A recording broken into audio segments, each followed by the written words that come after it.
Hello and welcome to Access Sportsnet Lakers. I'm Chris McGee alongside of Mike Bresnahan, who's in the studio, the Laker insider. And how about that? Covering the NBA for I don't know how many years from the LA Times. A lot. BT, Brad Turner. BT, we have one question for you. It's been an exciting few days. How many text messages did you send and receive in the last 72 hours, my friend? I'm going to say 125 just because that sounded good. Yeah, that sounds great. Right on the number. That? It sounds perfect. Works for me. Perfect. BT, a few of those news. for me, for sure. Yeah, he was an awesome follow over the last 72 hours. Good work. Let's get right into it. And it was indeed a busy weekend. Let's kick things off with the notable additions to the world champion Laker roster. Sixth Man of the Year winner Montrezl Harrell coming over from the Clippers. Dennis Schröder, Sixth Man of the Year runner-up, acquired in a trade with the Thunder. And how about 11-year veteran Wesley Matthews leaving the Bucks for the Lakers? And the big man, not Powell, his brother Mark Gasol, coming back to the team that drafted him 13 years ago. Finally, he's back. He is back with the Los Angeles Lakers. So listen, Danny Green was dealt last week. I want to start with Wesley Matthews. He's expected to fill Danny Green's role. Do you like this move, Brez? I do, especially when you take into account what it costs the Lakers. It's what is called the biannual exception. It's about $3.5 million for this upcoming season.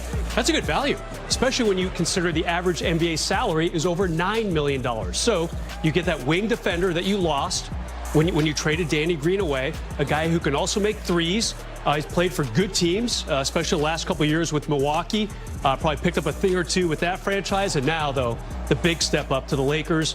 Will he be a starter? That's really the only question. If not, he will be very quickly coming off that bench for the Lakers. Yeah, you kind of led me to what I was going to ask, BT. One, if you like it, and do you expect him to just slide right into that starting role where Danny was?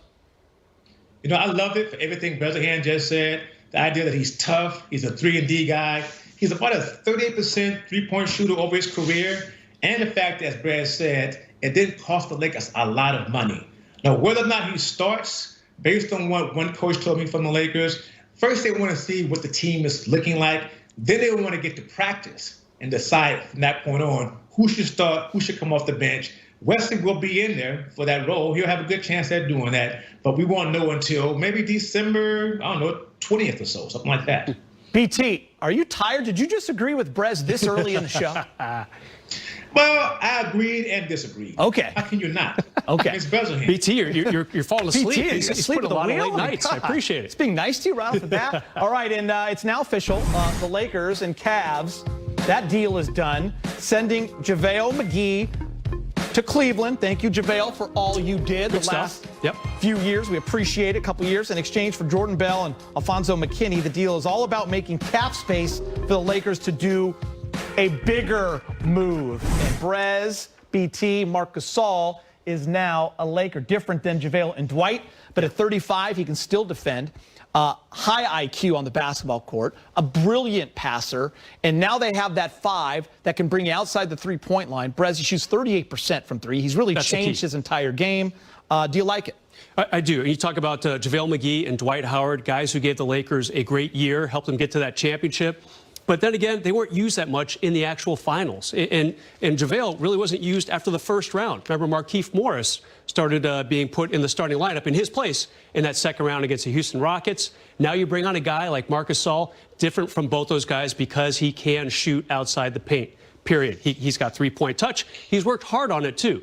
It's not like he was like Powell, who could always shoot outside from day one.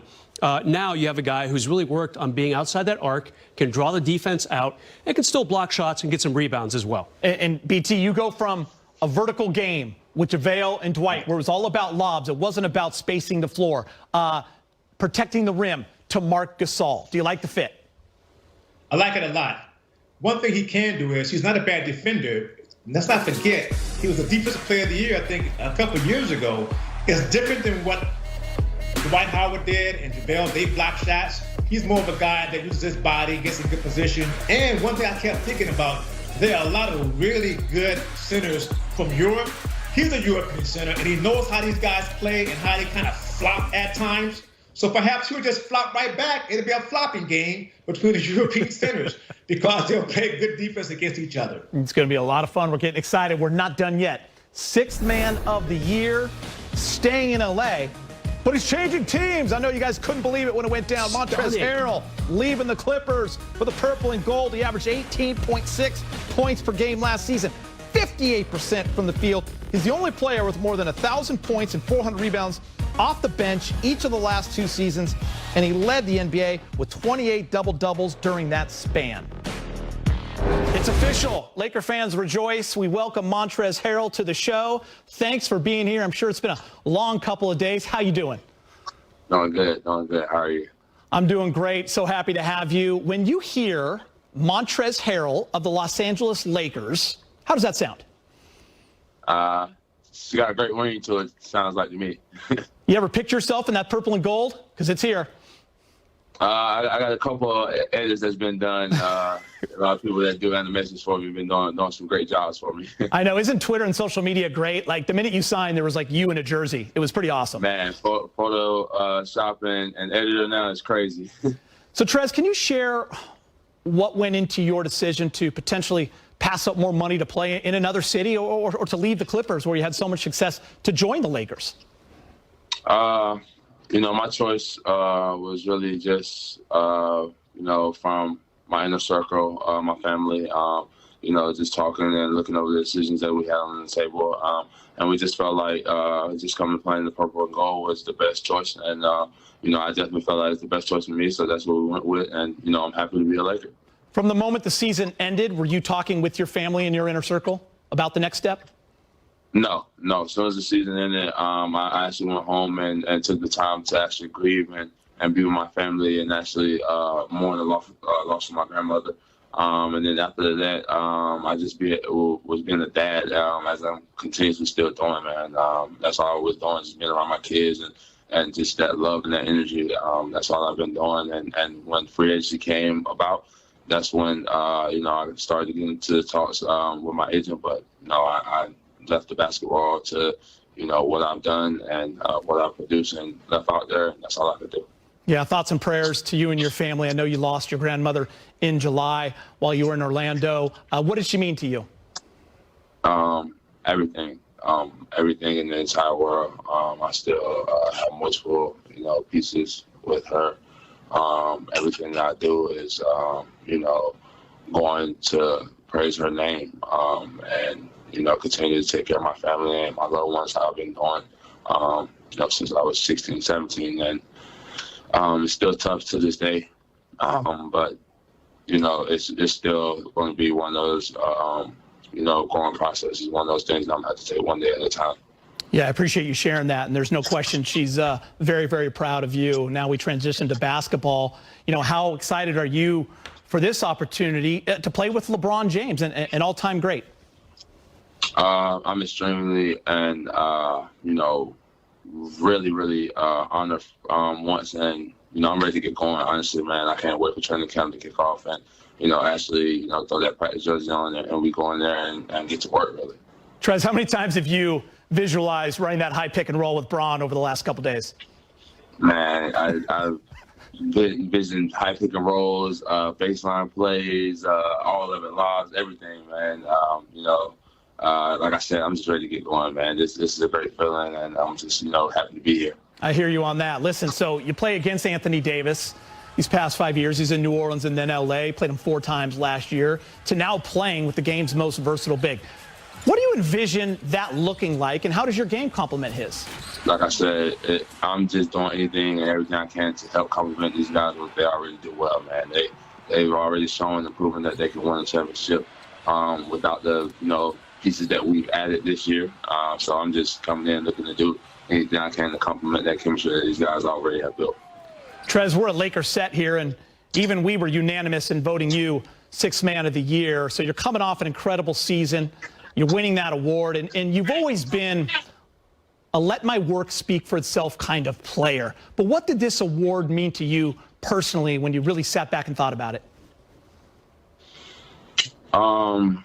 It's kind of one of those funny situations. It's kind of one of those things that it kind of hurts a little bit just because I lost my grandmother and we kind of had these talks, before losing her. So it's one of those things that kind of hurts and stings, but at the same time, it just made me change my mindset and to be even one of those players that work and, how they approach to the game is going to, enhance even more and just speak even more for itself. That's what I've always been known for. That's always what, people have, first said as how hard he works. And I'm just going to take that to a whole extremely different level because it's never one of those things that still hurt me to this day, not being able to, take that trophy home and show it to my grandmother. Your game's evolved every single year. How driven are you to continue to improve? Still, continuously every day. I'm got another 1 or 2 workouts set for today. So, this game is continuously changing. And, I don't want to be one of those players that, that label as can only do this one thing because once you get that label, it's pretty hard to get off you. And now it cuts you, in half as a player, no matter what. And I never wanted to be looked at as one of those players coming into this game. I want to, always look at myself as a person that, can do multiple things in this game. Whenever asked, whenever needed. That's the way I always approach the game. That's the way I always look at my game. And, the things that I do well, I enhance those things, but the things that I don't do well, I work extremely hard on 2-3 times harder than what I already do well. Brez, last thing, and I got to be honest, if that's okay with you, you were always a player that drove us Laker fans absolutely crazy because of how hard and how well you played against them every damn time. Right. It would be like, I can't stand Trez, but man, I'd love him in a Laker uniform. And then when the signing was announced, Laker Twitter goes nuts. It celebrates. I know how excited Laker fans are. What message do you have for Laker Nation? Well, the only message that I have is, now you guys don't have to hate me. Now you can love me. hey, it was always a lot of love. Just so much respect. Yes, sir. Right. Thank you so much. All right, Trez. So happy to have you, and thank you for taking the time. Really appreciate it, and hope to see you soon. Oh, no. Thank you for having me. Thank you. He's a Laker, but I just remember so many times going, it kills us. God, I wish he could be a Laker. BT, listen, you covered him for years. Not only did the Lakers sign Trez for 2 years, they got him away from the Los Angeles Clippers. He was part of the heart and soul, especially that bench with Lou Williams. How surprising was this for you, and what kind of player are they getting? What kind of guy?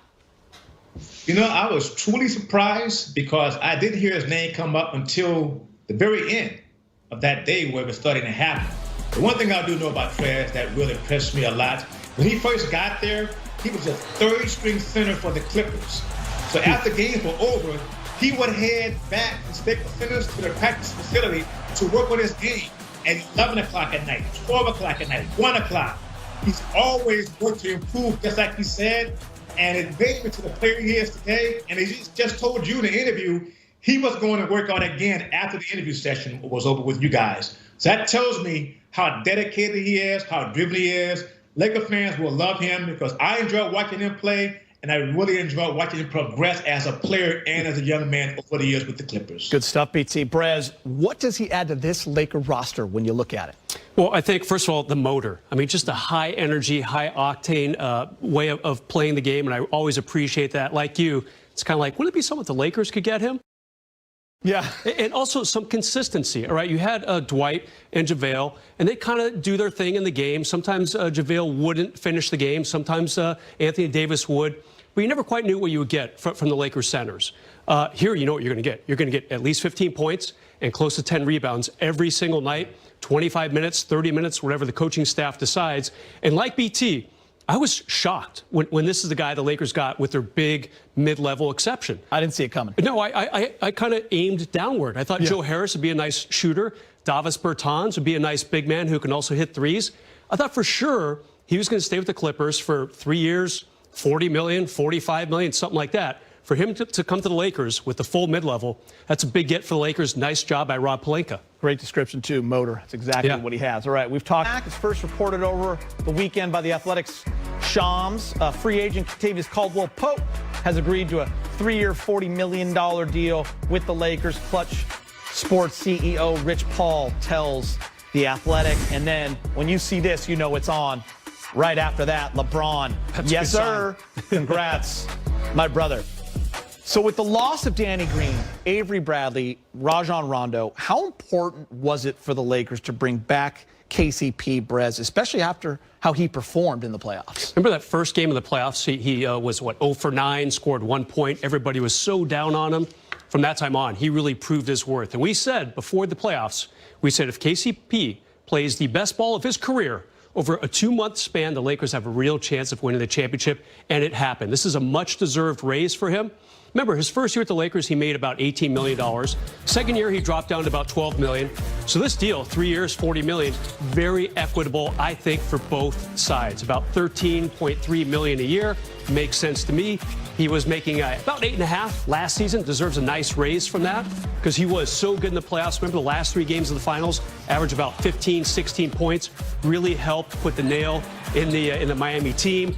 And nice job, KCP. And if LeBron is endorsing it, that right there, that's good sign number 1 right there. Yeah, I agree with you, President BT. Listen, KCP basically, he solidified his role as a starter in the bubble. Do you think that played a role in Avery Bradley going to Miami, BT? That's a good question. I don't think so. I'm not sure why Avery opted out for the exact same deal that he would have gotten from the Lakers for $5 million. That's basically on him and his agent. I think KCP's situation was just different because one thing about KCP is he's versatile. He can defend point guards, shooting guards, wing players, but he also is an Iron Man. He plays in a lot of games. He rarely sits out. And because he's a good defender and can shoot the ball very well, and when he is missing shots, he doesn't stop shooting. As Kobe Bryant once said, you can't make him if you don't shoot him. And KCP would shoot him. Hey, great reference, BT. Let's not forget, as you alluded to, Geet, he did not have a starting job. You know, it was Avery Bradley's. So he basically took over the starting gig, took a little bit of getting used to during the seeding portion of the bubble. And then that first playoff game, not so good as we said. But beyond that, he really settled in as a starter for the Lakers. Even when Avery got hurt in the season and they went 17-3 in those 20 games as KCP as a starter, Avery was the starter when he came back. Yeah. Yeah, so KCP, to brush all that aside and say, all right, forget it. Gotta give a lot of props. We're in the playoffs. We're in the bubble. I got to do this. He did it. Another piece of the band is back together. We're talking Blues Brothers. We're talking Lakers. Markieff Morris tweeted, "Run it back, Lake Show." I'm going to be honest with you guys. This was great news to wake up to. Yeah. Because every Laker fan last night, whether it was friends or whether it was on Twitter, everyone's wondering, can you still get Markieff? Do they have enough to get him? Where's he going? We need him. How big was it for them to get him back, President, at this price? Yeah, vets him in, about $2.5 million is what he's going to make next season. And good for the Lakers. And good for Markieff, too. Obviously, he enjoyed it here. He and his agent presumably looked around, and this is the best deal, or maybe a similar deal to what they'd be getting elsewhere. Why not come back to the Lakers? Let's not forget, he was kind of the surprise starter in that Houston series and helped close out the Rockets. Scored 16 points in that Game 5. Kind of got rid of that pesky team right there. Good deal for the Lakers again, and I'm sure Markieff is appreciative too. And BT, listen, his stock was rising, especially with Laker fans during that playoff run, as Brez mentioned. He shot the 3-ball extremely well. He played himself into the rotation. He was a big part of the win. When that happens, guys usually play themselves into a huge contract. So I think Laker fans, we all appreciate him staying here. Are you surprised? A little bit. But I think the market was getting really, really dry for him and some players. So in this case, Markieff knew the best place for him was with the Lakers. But how about this? There's a guy named Anthony Davis who wanted him back. He wanted him back because he's tough, because he plays defense, he rebounds, he can shoot 3, he can open the court, and again, he's a versatile player. One thing the Lakers really love having and have had success with is players that can play offense and play defense and don't mind being a good teammate and in the locker room. Yeah, he and Montrez, some good bully ball coming up with 100%. And let's call it what it is. He and his twin, Marcus, are very tight. Marcus got paid $64 million for 4 years with the Clippers. They share a bank account. So Markieff is doing just fine, Brez. But how about that? What a score for the Lakers front office. Listen, Marcus Morris is a great player. And the Clippers did the right thing by keeping him. But if you're getting Markieff for the cheap, it's a good deal. Yeah, that price surprised me. $16 million a year times 4 years for the Clippers and Marcus Morris. Marcus might be slightly better, no doubt about it. He didn't have a great playoff run for them necessarily, but Markieff, at the veterans minimum. We've mentioned Rob Pelinka's name a couple times already. I'm going to say it again. This guy is making it happen for the Lakers. It's only, his second offseason without Magic Johnson, and he is showing the NBA world. He did last year when he acquired Anthony Davis. A little bit of a gamble, gave away 3 first-round picks, some good young talent. But yet again, he is showing the NBA world he is a force to be reckoned with in terms of executives. All right, now with all the fun additions, there's always some sadness with those who move on. Rajon Rondo, Atlanta Hawks. I'm glad he's going to the East. It's a good deal for him. Avery Bradley, Miami Heat. Dwight Howard, we'll talk about that one. 76ers. JaVale McGee trade to Cleveland. And Danny Green traded with OKC. He's now in Philadelphia. So you win a title, you feel sentimental. Dwight posted this awesome post on Instagram. LA, thank you. It was truly a pleasure being back in LA and winning a championship. I am very grateful to the Buss family, the Rambus family, the Pelinkas, the entire Laker organization, Laker Nation. I love you. Thank you for your support all year. This season was filled with emotion, and you guys stood strong with us all year. To my bros, we overcame a lot and won together. Thank you for the great memories we shared this season. I am forever grateful. We will always be champs. Nobody can take that away from us. Perfectly said. Dwight, we appreciate you. And Rajon Rondo posted this on Instagram. Thank you to the Lakers organization, Jeannie and Rob, for giving me the opportunity to play for an incredible franchise. The professionalism and support from Frank, the coaching staff, and support staff is something I'm truly grateful for. With my guys, there's an amazing brotherhood that only we know. To the fans, thank you for welcoming me with open arms from day one and showing me love.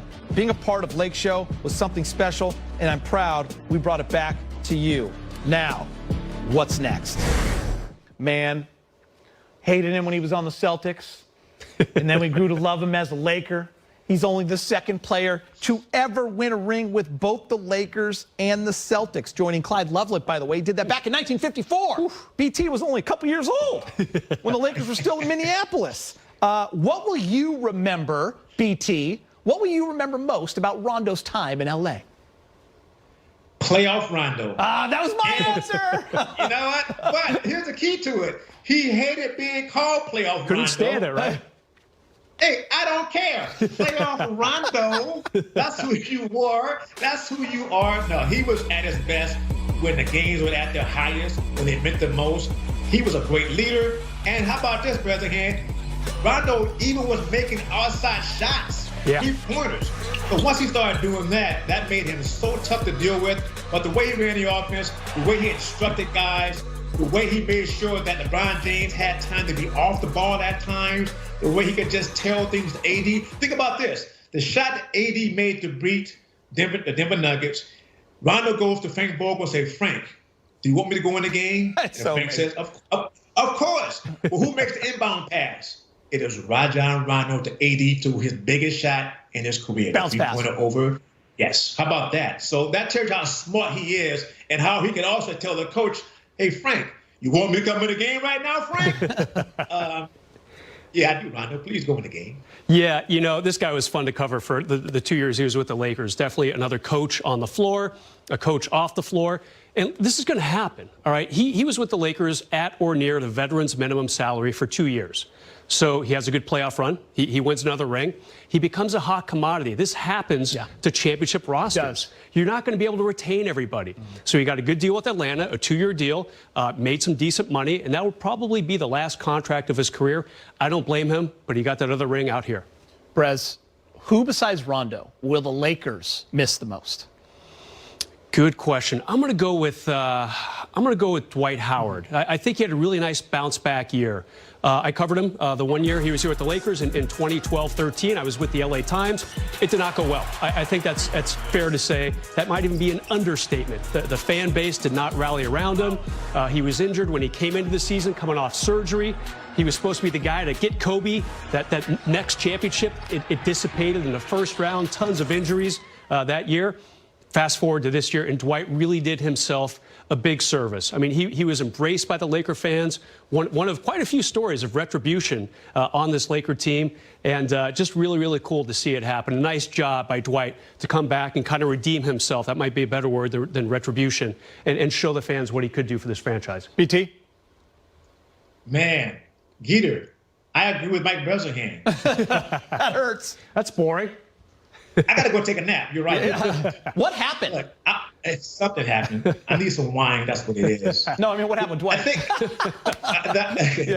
look, I don't know how that deal kind of got sideways, why he took a veteran's minimum so soon. He was the only player on Friday to take a deal for $2.6 million. Had he had a little bit more patience, I think he could have remained with the Lakers. I'm not sure. But the one thing I will say about Dwight, he played hard. He was a physical presence. And, Brez, how about this? He was also a really good interview when he decided to talk to the media. He was funny. He was engaging. He talked about green apples. He had all of us wanting to go out to buy apples, to eat them, so we could lose some weight. I tried. It didn't work for me. But it was a thought. You tried. You look good, BT. I did. You guys both look great. Don't kid yourself. Still ahead. Green the apples. biggest move is still. And what a first season in LA for AD. This tweet from Woj.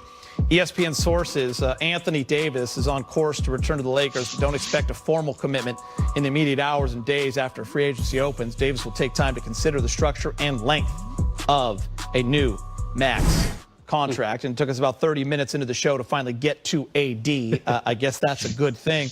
It means we're not that worried, right? So BT, per Woj's tweet, AD is discussing the structure on his new contract.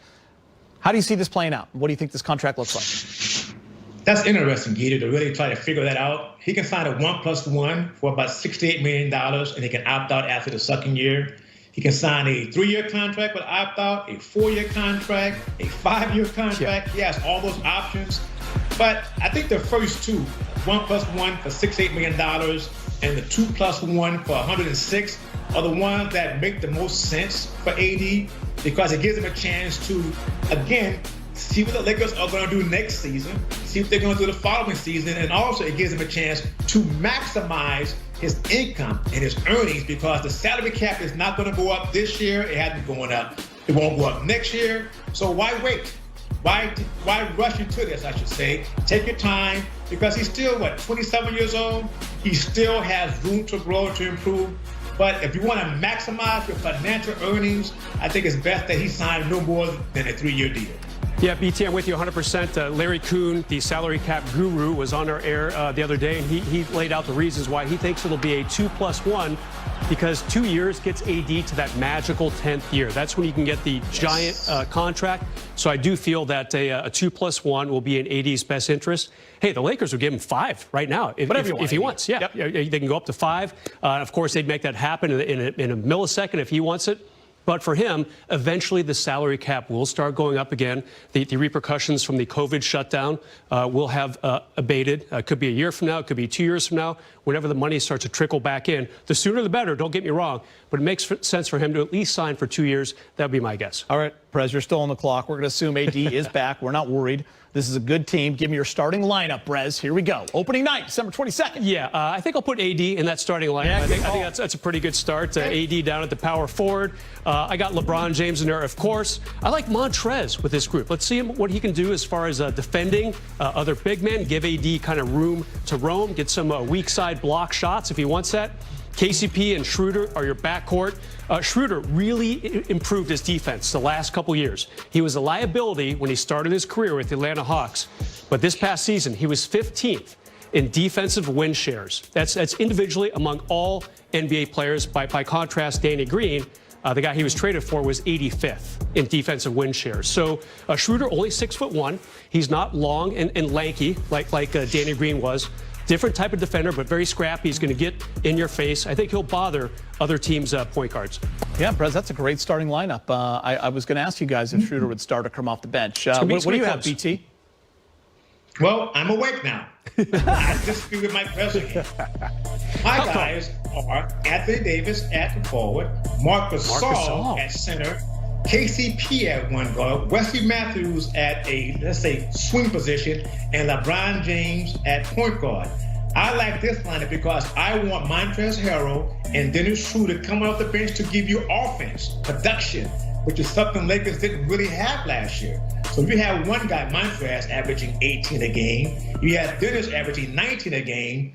Mike, that puts a lot of pressure on any other team's second team defense. It also puts pressure on a team's first team defense. That's why I like that starting lineup, and because you have it the other way, I like it better. I feel like, though, if I asked you for closing lineup, which will be on the next show, you would have taken Brez's lineup. I got a feeling. Because I won't, because Brez said that. Okay. All right. So, beat you to it. This team, guys, as constructed right now, is great. Yeah. It's different than last year. Is it better? I know it's early and we haven't seen it yet. Yeah. On paper. 1,000%. And I'm going to go to the second unit. Say BT's right for once in his life, and Schröder and Montrez come off the bench. You've got those two. You've got Kyle Kuzma. You've got Caruso. You've got Markieff Morris. I mean, that five right there gives you such stability compared to maybe some of the reserve units we saw this past season. And right now, all we're doing is splitting hairs. The Lakers went 16-5 in the playoffs, had an amazing run. They are the champions. But yes, I think their second unit, if BT gets his way, is very, very highly upgraded. And hey, KCP's back with a big contract. I think everyone's pretty happy on this team. What do you think, BT? I'm going to be like a coach right here. Until they win the championship, they are not better. Ooh. How can they be better than a team that just won the NBA title, Mike Bresnahan? Okay. So you have to prove that you are a better team by repeating. And they haven't done it yet, because guess what? They have not played one game yet. As a matter of fact, they haven't even practiced yet, Mike Bresnahan. True. So no, right now it is not a better team because they haven't played together, and because the other guys won a title and without one of their best players in A.V. Bradley. So take that, Mike. But on paper, would you say this roster is better than what they had constructed going into last season?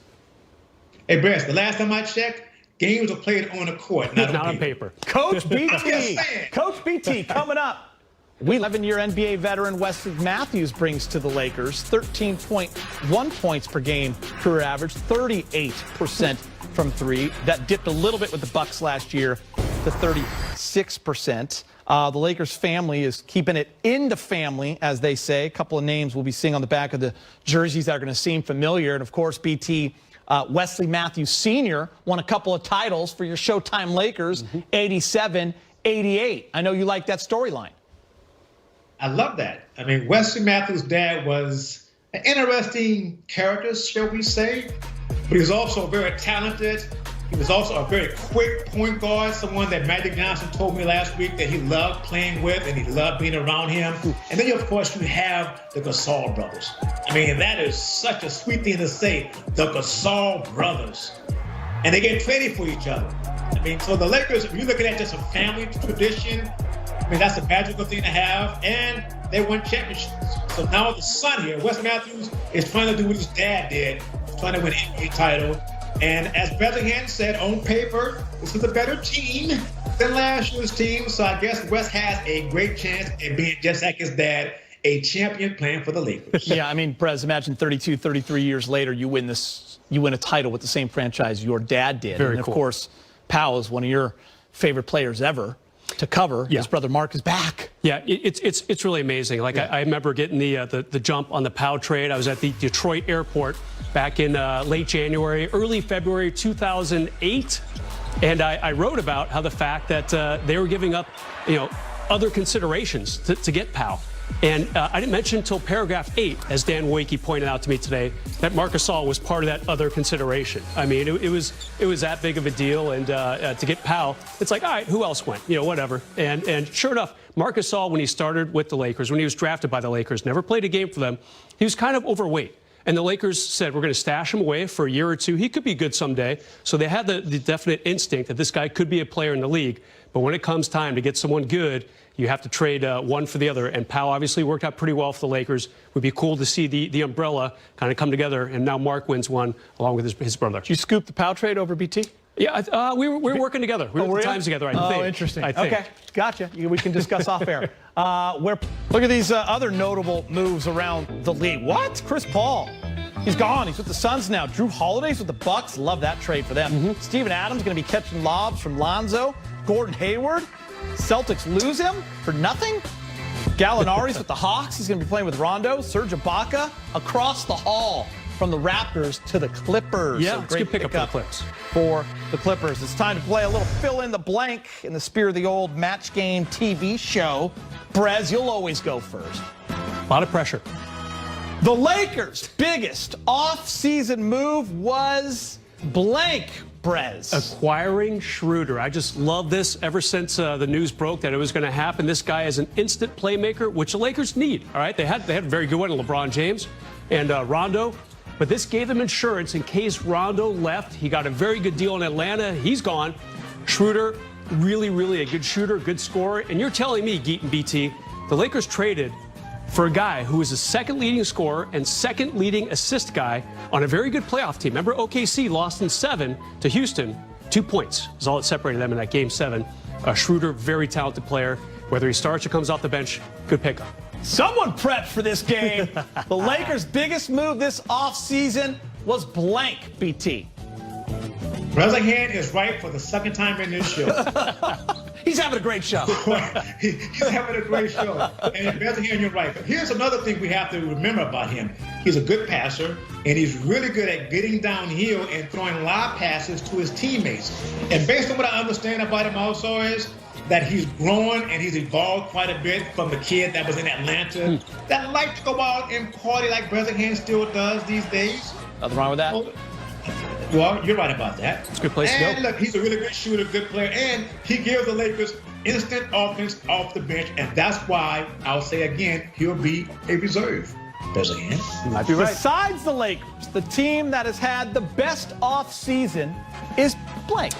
The Milwaukee Bucks. All right, it could have been better, but the fact that they got Drew Holiday, you just mentioned that trade, I love it for them. All right, Bledsoe, not real good in the playoffs the last couple years, really icy cold in the bubble just a couple short months ago. Drew Holiday, he never gets cold. I mean, this guy's one of the best on-ball defenders, good shooter, good playmaker. I think he's a very nice compliment to Giannis and that guy right there, Chris Middleton. Excellent pickup for this team, and I think they did a very nice job. Had they gotten Bogdanovich in that reported sign and trade that really didn't happen, then they would have been a really good possible championship contender. They still are, but I still put the Lakers ahead of them. BT, besides the Lakers, the team that has had the best offseason. Laker fans are going to hate this, Geeter. The Boston Celtics. Number one, they re-signed Jason Tatum, who is, let's not forget, one of the top 5 talents in the league. And they also went out and got Tristan Thompson, someone that they needed because their center position was maybe a big hole for them. But having Tristan, who's tough, who played with LeBron James, won a title in Cleveland, he is someone that can roll to the basket, play good defense, rebound the ball. So Mike Bresnahan, it is the Boston Celtics again. Let's talk. I think you forgot they lost Gordon Hayward. Yeah, I don't know what he's talking about. Let's talk individual players. Blank landed in the perfect spot. I'm going to go with Montrez. I mean, he does have to leave his home in L.A. He can just kind of keep going wherever he wants to go. In Los Angeles, he's just on a different team, right down the hallway, and the Lakers need a big man. Dwight's gone. JaVale is now obviously gone. I think this guy will be great for LeBron and Anthony Davis. Anthony Davis has made it clear he doesn't love playing center. Okay, he did in the finals when he needed to. Finished plenty of games at the 5, but Montrez can now say, look, I'll play 30 minutes at center, whatever you want. I'm here. I'm ready. Show me exactly what to do. BT, blank. Serge Ibaka. Oh, okay, there you go. Serge Ibaka. Okay. Yes, you know why? Because he goes to a team that can contend for an NBA championship. Yes, good point. He goes to a team that has a very good coach in Ty Lue, and he goes to play with a former teammate in Kawhi Leonard. And because of his ability to run the floor, play good defense, block shot, Serge will get a lot of playing time playing for the Clippers, and he'll be able to show everyone that he still is a very good player in this league. So the best place for him was no doubt the LA Clippers. All right, Mike Bresnahan, blank are the biggest challengers to the Lakers' title hopes. Blank. I think the Clippers. You know, I would have said a year ago. I'm going to say it again. I like what the Bucks did, but the Clippers, to me, just kind of can maybe get to the Lakers. Very physical team. Their obvious issue is they've never been past the second round, BT. I know you've covered them for a while, along with the Lakers. I don't understand their issues with getting past the second round. I do like Serge Ibaka. That's a good save after losing Trez. But I think this team is a little bit irritated, a little bit anxious, definitely eager to have another shot at the Lakers. I think they're the second best team in the NBA. BT, blank are the biggest challengers to the Lakers' title hopes. You know what, Peter? That was a tough one to really decide on. Yeah. But I'm going with the Denver Nuggets and the Clippers. Ooh. Let's not forget, the Denver Nuggets did beat the Clippers last year, Mike Bresnahan. They were down 3-1 in the series and came back and won. And I like the Clippers because they still have Kawhi Leonard. They still have Paul George. They added some pieces to their team. They have a new, fresh coach in Tyronn Lue who do things differently. But Denver, man, they have the Joker is damn good. They have Jamal Murray, and they got this kid, Michael Porter Jr. He shows no fear. Yeah. So that's why I picked those two teams, because I just can't quite figure out which one will be better. They got Millsap back too for $10 million, coming down $30 million. So that's a pretty good deal for them. Great teams this year. Nobody picked the Nets, Sixers, or Bucks. I like it. You Gotta guys are see sticking more with from the West. Nets, yeah. By the way, we're just in, Brez. I thought this was your best game you played, and still the control room voted for BT as the winner. I thought you were up 25. I thought you were. He agreed with me on everything I said the entire show. I mean, what more is the control room want? It's amazing. I don't know what you did to the control room, but the votes came pouring in. That is just what I thought I'd You want to want. recount? Or you got? Yeah, for sure. They'll be hearing from my legal team. I'm not real happy about this. Not gonna concede, are you? I'm not declaring a loss. Nope. Ladies and gentlemen, BT is the champion. Don't know how, but he pulled it off. Good job, BT. That's just not right, BT. Thank you. Stole it from me. Thank you, everyone. Much love. Appreciate it. No. BT, go over to the other spot over here. I will.